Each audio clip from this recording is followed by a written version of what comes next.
죽도록 충성하리. 최후 승리를 얻기까지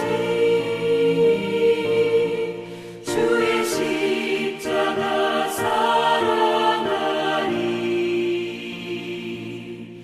빛난 멸류관 받기까지 험한 십자가 붙들겠네.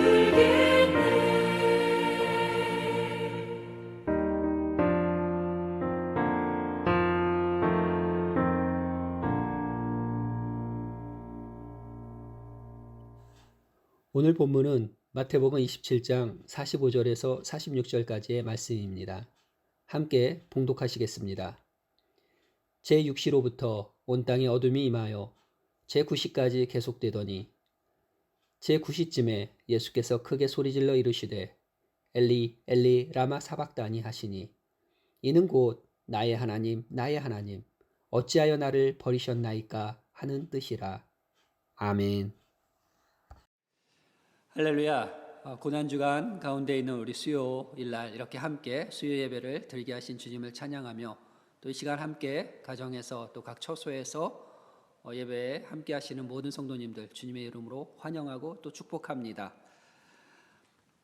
우리는 흔히 예수님께서 당하신 고통하면 그분의 손과 발에 이렇게 못이 박히시고 또 십자가에 달리셨던, 그리고 창에 옆구리를 또 찔리셨던 그러한 장면들을 우리는 생각할 수 있습니다.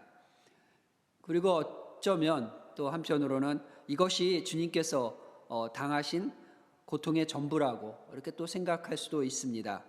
물론 예수님께서 손과 발에 못이 박혀 또 매달리신 그 십자가, 그리고 그렇게 십자가에 매달리신 이후에 옆구리에 창을 찔린 것, 말할 수 없는 참혹한 고통이었습니다. 그러나 예수님께서 당하신 고통은 이것이 다라고 생각한다면 또한 이것 또한 오해입니다. 왜냐하면 그 외에도 예수님이 당하신 고통은 정말 참담한 고통은 참 많습니다. 예수님께서 당하신 이외의 고통들에 대해서 오늘 시간 한번 생각해 보았으면 좋겠습니다. 어떤 것들이 있었을까요? 예수님께서 당하신 고난들을 생각하면서 정말 그리스도인으로서 그리스도의 고난에 참여하는 자의 자세, 그 다음에 결단이 있는 오늘 이 시간이 되기를 주님의 이름으로 축복합니다. 몸이 다 찢기시는 육체적 고통을 예수님은 당하셨습니다. 십자가라는 말은 본래 수직 버팀대 아니면 말뚝 이러한 개념을 가지고 있었습니다. 그리고 그 위에 사람을 매달아 처벌하는 이 십자가 처형은 원래 로마의 것이 아니라 동양에서부터 시작이 되었다고 합니다. 알렉산더 대왕은 페르시아인들로부터 이 처형 방법을 배워서 받아들였고, 그 후에 로마인들은 카르타고의 페니케아인들을 통해서 이 처형 방법을 배워서 이 처형 방법을 사용하기 시작했다고 합니다. 이용했다는 것이죠. 그러나 이 십자가형은 로마 시민권을 가진 자들에게는 처형을 하지 않았다고 합니다. 아주 극히 드물었다는 거죠. 뭐 한 번도 없었다, 이런 뭐 제가 알 수 없는 거고, 그러나 굉장히 드물었던 일이고요. 보통은 노예나 아니면 도적들, 암살자들이나 아니면 또 반란자 등 이제 식민지에 속해 있는 사람들이 그 중에서도 굉장히 흉악한 범죄를 저지른 자들을 처형했던 방법이었습니다.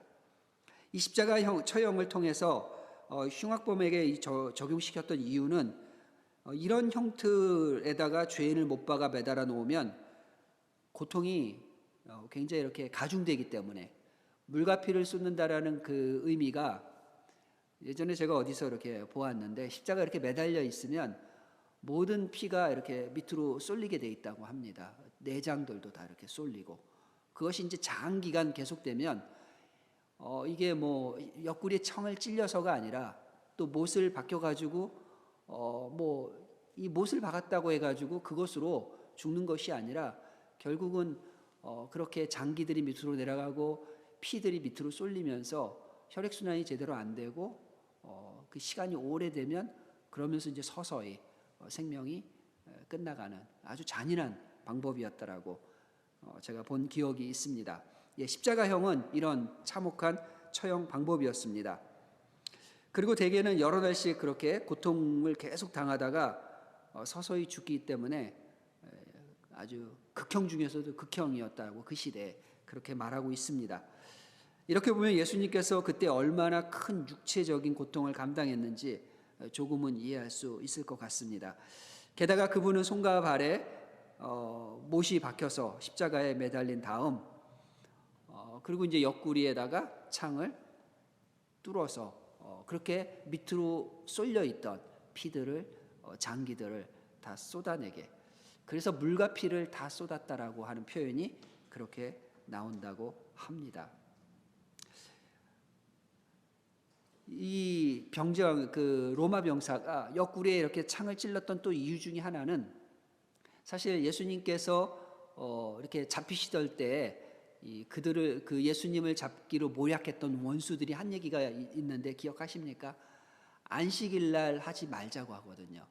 그래서 안식일이 오기 전에 예수님이 죽어야 됐기 때문에 그 처형을 끝내야 됐기 때문에 이제 옆구리에 창을 한 번 더 찌른 겁니다.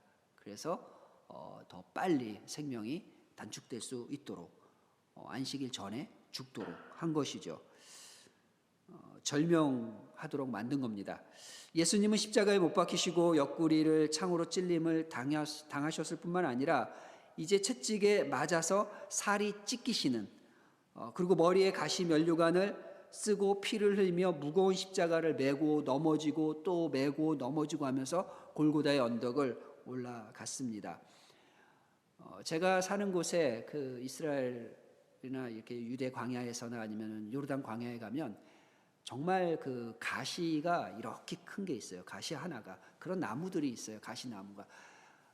그걸로 이제 예수님의 머리에 씌운 가시관을 만들었죠. 가시가 이 정도 되기 때문에 머리에다가 이렇게 씌워 놓으면 가만히 있어도 파고 들어갑니다. 왜냐하면 숨을 쉬기 때문에 그 숨 쉬는 동안에 이렇게 머리에서 이렇게 숨 쉬는 뭐라 그러죠? 펌프 작용처럼 이런 거 하면서 서서히 파고 들어가는, 그리고 또 나름 무게가 있기 때문에 점점 오래되면 오래될수록 살 속으로 또 뼈 속으로 파고드는 굉장히 고통스러운, 가시면류관이 그냥 뭐 따끔한 가시를 올려놓은 게 아니라는 거죠. 그런 이제 참혹한 가시면류관을 쓰시고 몸은 찢기시고 넘어지시고 십자가를 메고 질질 끌고 가시면서 무릎도 다 까주시고, 이렇게 예수님이 당한 고통은, 육신의 고통은 단순히 십자가에 매달린 걸로 끝난 것이 아니라 그 이전부터 이미 다 찢기시고 이미 다 파고들고 이런 최악의 고통을 당하셨다는 것입니다. 그래서 진정 그분은 십자가에 달리사 육체가 받을 수 있는 고통 중에 가장 참혹한 고통을 친히 당하신 것입니다. 그리고 죄 없이 죽어간 정신적 고통도 예수님은 받으셨습니다. 무슨 말씀인가요? 사람들은 내가 하지 않은 일에 대한 모함을 받았을 때 굉장히 억울한 경험들이 혹시 있으신가요? 내가 한 게 아닌데. 뭐 살다 보면 그런 날이 옵니다. 저도 뭐 그런 날이 있었던 것 같습니다. 내가 그런 말을 안 했는데, 내가 그런 행동을 안 했는데 이제 억울하죠. 근데 이게 이제 도가 넘어갔을 때 굉장히 참을 수 없는 고통이 따릅니다. 이 억울함은 흔히 한국에서는 피가 거꾸로 쏟는다 뭐 이렇게 말을 하기도 합니다. 표현을 할 정도로 그 고통과 속에서 일어나는 분노가 굉장히 극렬하죠. 너무 억울하니까. 어떤 때는 자기 결백함을 나타내기 위해서 스스로 생명을 끊어버리는 그런 일들도 있다는 것을 우린 뉴스를 통해서도 봅니다. 애매하게 누명을 썼다는 일 자체가 그만큼 큰 고통을 가져다 주는 겁니다. 그렇다면 예수님은 어떠셨을까요? 히브리 기자는 우리에게 있는 대제사장은 우리의 연약함을 동정하지 못하실 이가 아니요 모든 일에 우리와 똑같이 시험을 받으신 이로되 죄는 없으시다, 이렇게 표현을 했습니다. 뭐 히브리 기자뿐만입니까? 아닙니다. 또한 예수님을 신문했던 총독 빌라도, 우린 잘 알죠? 총독 빌라도도 나는 그에게서 죄를 찾지 못하였다 이렇게 얘기를 했습니다. 이스라엘 그 유대인들에게. 나는 그에게서 죄를 찾지 못하였다. 총독 빌라도가 한 말입니다. 십자가에서 숨을 거두실 때 옆에 있던 백부장은 또 뭐라고 그랬나요? 이 사람은 정녕 의인이었다. 그렇게 선포를 했습니다. 예수님은 이 땅에서 태어난 사람 중에 죄가 없으시고 죄를 알지도 못하는 분이라고 성경은 말씀하고 있습니다. 육신의 어머니로 인해서 이제 잉태되어 이렇게 태어나죠. 물론 이제 성령으로 잉태되신, 그러나 엄마의 그 태중에 있다가 태어난 사람들 중에서 유일하게 죄가 없으신 분, 죄를 알지도 못하시는 분, 곧 하나님의 아들이신 예수님이십니다. 그런데도 불구하고 그분은 하나님을 모독했다라는 죄 누명을 쓴 거죠. 말도 안 되는 이런 제목으로 뒤집어 쓰이고 참혹한 고통 가운데서 죽임을 당했습니다. 그러니 그 정신적 고통은 어땠을까요? 우리는 작은 일에도 억울한데 그분은 하나님의 아들이신데, 하나님의 본체이신데 하나님을 모독했다고, 그리고 죄가 없는데 신성 모독죄를 뒤집어 씌워서 죽으셨습니다. 게다가 당신을 죽인 자들은 하나님께 충성을 맹세한, 예수님을 십자가에 못 박으라고 말한 사람들은 하나님께 충성을 하겠다라고 한, 맹세를 한 사람들, 대제사장, 제사장, 서기관, 그리고 그의 백성들이었습니다. 그들의 배신과 거절을 감내하셔야만 했던 그 정신적 고통은 어땠을까요? 더군다나 늘 함께했던 제자들도 십자가 앞에서 예수님을 모른다고 했습니다. 뿔뿔이 흩어졌고 다 도망갔습니다. 그런 우리와 성정이 같았던 그 예수님의 입장에서 본다면, 그런 제자들을 본다면 예수님이 당하셨던 정신적 고통은 어땠을까요? 예수님께서 십자가의 길에서 받으신 정신적인 고통은 육체적 고통과 함께 우리가 상상할 수 없는 그 이상의 것이었습니다. 정말 참혹하고 고통스러운 것이었습니다. 육체는 찢기고 못에 박히고 찔림을 당하는 그러한 고통에 처하고, 정신은 배신당하고 거절당하고 모함당하고 그렇게 무너졌는데, 이제는 한 분 하나님께로부터 버림까지 당하는 영혼의 고통을 감내하셔야만 했습니다. 무슨 말씀입니까? 예수님께서 운명하시기 전에 폭발하는 고통을 이렇게 절규했음을 우리는 기억합니다. 엘리 엘리 라마 사박다니. 성경에 기록된 대로 이 말씀이 무슨 뜻입니까? 하나님이여, 나의 하나님이여, 나의 하나님이여, 어찌하여 나를 버리십니까? 예수님께서는 육체의 찢김, 주변의 배신과 버림, 모함, 정신적인 고통뿐만이 아니라 영적으로 완전히 하나님께 버림받는 참혹한, 하나님과 완전히 단절되는 최악의 상황을 겪어야만 했습니다. 그런데 분별력 없게도 영지주의자들은 이 구절을 근거로 예수의 구속 사업은 실패했다, 세례 때 받은 성령이 이때 떠났다, 이렇게 잘못된 견해를 주장하기도 했습니다. 그러나 우리는 압니다. 저와 여러분은, 하나님의 백성은 압니다. 그렇지 않습니다. 이 절규는 창조주이시며 구원자이신 하나님과 완전한 단절이라는 이 비참함 속에서 내뱉은 비명이었습니다. 예수님께서 이렇게 절규하신 것은 철저히 죄인이 되셔서 하나님께로부터 완전히 버림받아 하나님과의 모든 관계가 단절되었다라는 그 심경을 통감하는 것입니다. 그리고 그것은 결국 죄악으로 단절된 하나님과 우리 인생들, 우리 인간들의 모습을 철저히 보여주시고 그것을 대신 지시는, 그것을 대신 감당하시는 그 모습을 보여주고 있는 것입니다. 결국 이 절규는 이제 성부의 사랑하는 아들이 아니라 인류의 모든 죄를 담당한 가장 극악무도한 죄인으로서 하나님께 완전히 버림을 받아 심판받을 수밖에 없었던, 그래서 산채로 산제물이 될 수밖에 없는 어린 양 예수 그리스도께서 당하신 최악의 고통에 대한 절규였다는 것입니다.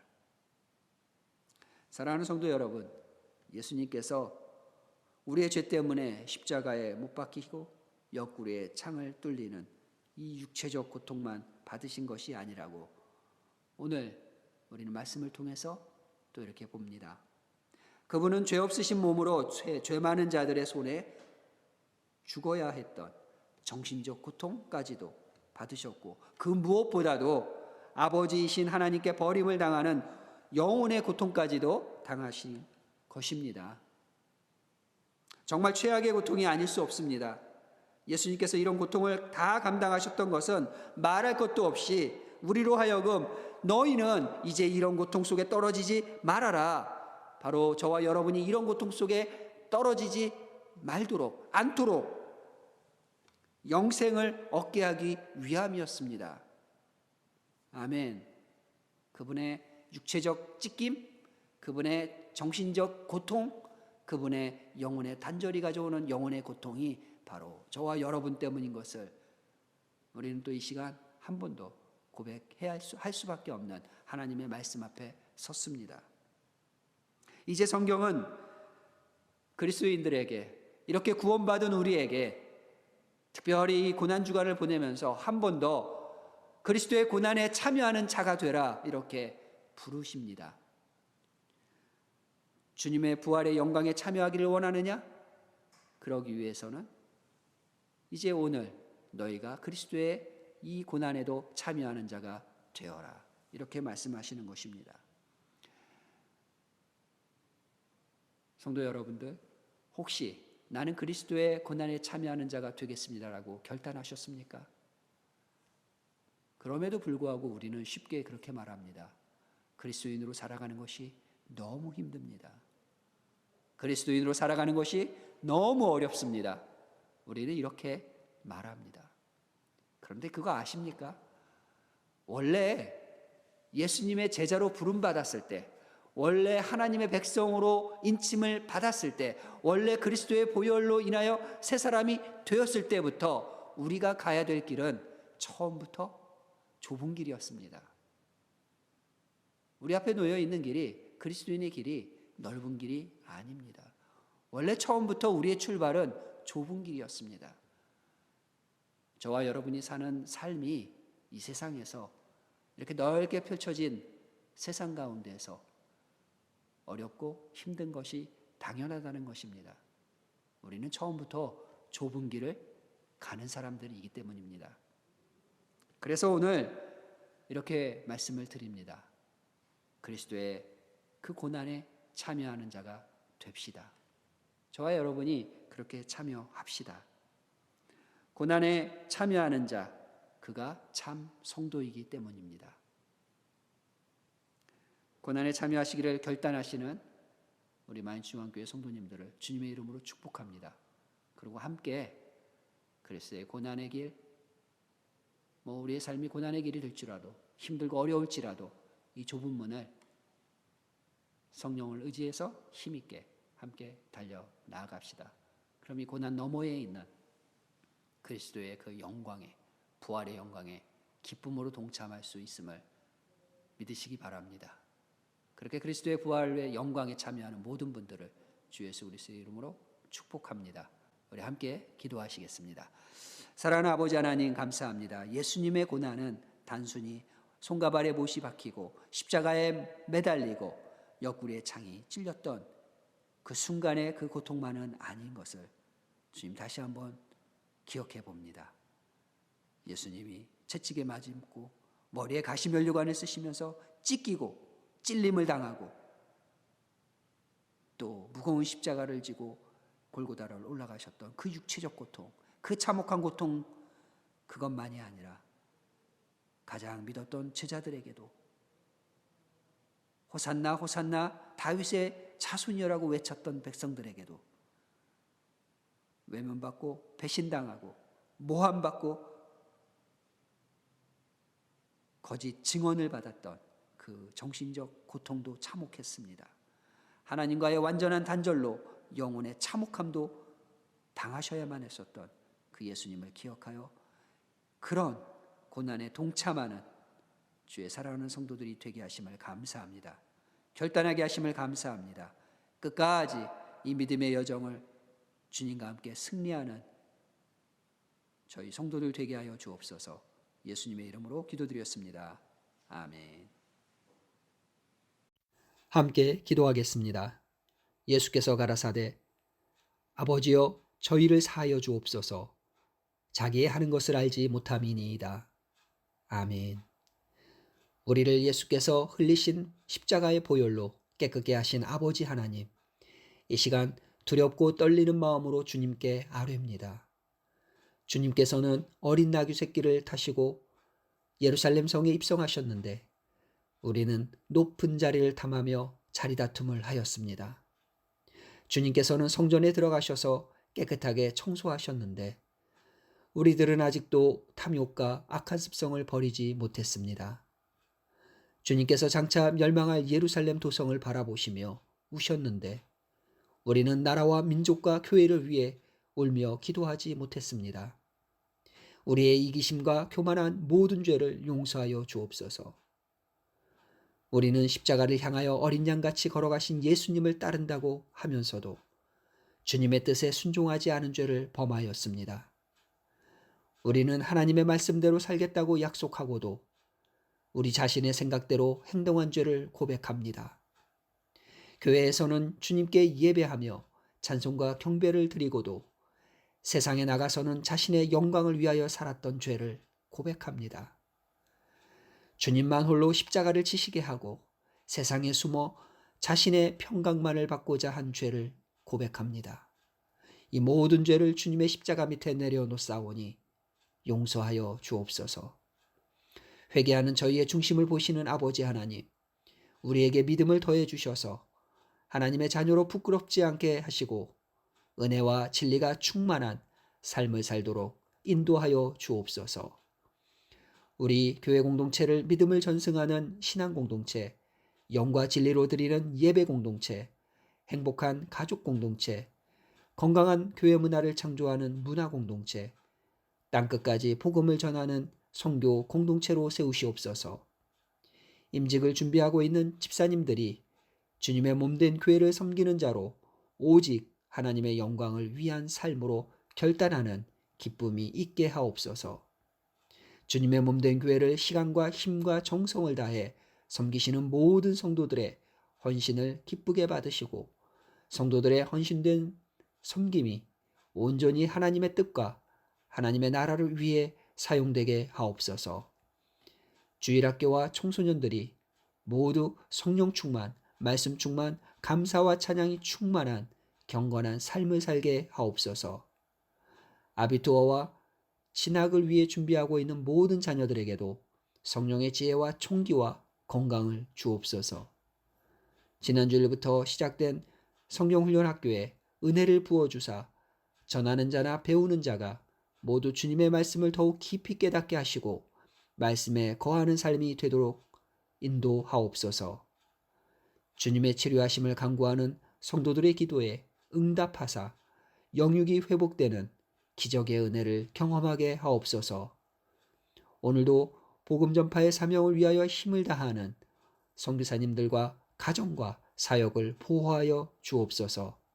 주여, 세상으로 하나님이 세상을 이처럼 사랑하사 독생자를 보내심과 죄인들을 구원하시기 위해 인간의 몸을 입고 이 땅에 오셔서 십자가의 고난과 죽음도 감당하신 그 사랑을 깨닫는 사순절이 되게 하옵소서. 예수님의 이름으로 기도드렸습니다. 아멘. 주기도문으로 예배를 마치겠습니다. 하늘에 계신 우리 아버지, 아버지의 이름을 거룩하게 하시며 아버지의 나라가 오게 하시며 아버지의 뜻이 하늘에서와 같이 땅에서도 이루어지게 하소서. 오늘 우리에게 일용할 양식을 주시고 우리가 우리에게 잘못한 사람을 용서하여 준 것 같이 우리 죄를 용서하여 주시고 우리를 시험에 빠지지 않게 하시고 악에서 구하소서. 나라와 권능과 영광이 영원히 아버지의 것입니다. 아멘.